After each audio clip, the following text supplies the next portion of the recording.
നിങ്ങൾക്ക് ഇഷ്ടപ്പെട്ട അച്ചാർ ഏതാണെന്ന് ചോദിച്ചാൽ ഓരോരുത്തരും ഓരോന്നായിരിക്കും പറയുക. ചിലർക്ക് മാങ്ങ, ചിലർക്ക് നെല്ലിക്ക, ചിലർക്ക് കുറച്ച് മധുരമുള്ള ഈന്തപ്പഴം, അങ്ങനെ ഓരോരുത്തരുടെ ഇഷ്ടങ്ങളും വ്യത്യസ്തമായിരിക്കും.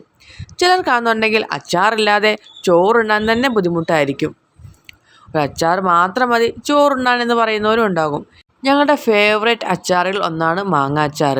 ചോറിന് സൈഡ് കുറച്ച് മാങ്ങ അച്ചാറില്ലെങ്കിൽ എന്തോ ഒരു മനസ്സമാധാനക്കേടാണ്.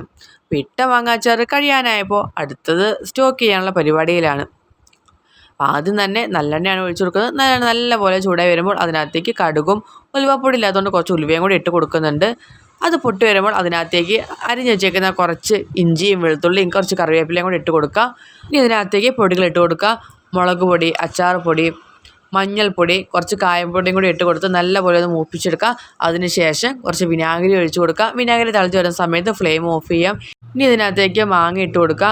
മാങ്ങ ഒരു ദിവസത്തോളം ഉപ്പ് തിരുമ്മി വെച്ചതാണ്. അങ്ങനെയാകുമ്പോൾ ഒന്നുകൂടെ ടേസ്റ്റ് കൂടും. മാങ്ങ ഇട്ട് കൊടുത്ത് നല്ലപോലെ തന്നെ ഇളക്കി യോജിപ്പിക്കുന്നുണ്ട്. അധികം പുളിയില്ലാത്ത മാങ്ങ ആയതുകൊണ്ട് കുറച്ചധികം വിനാഗിരി ഒഴിച്ചു കൊടുത്തിട്ടുണ്ട്. അപ്പോൾ മാങ്ങ അച്ചാർ റെഡി ആയിട്ടുണ്ട്. നിങ്ങളുടെ ഫേവറേറ്റ് അച്ചാർ ഏതാണെന്ന് കമൻറ്റ് ചെയ്യണേ.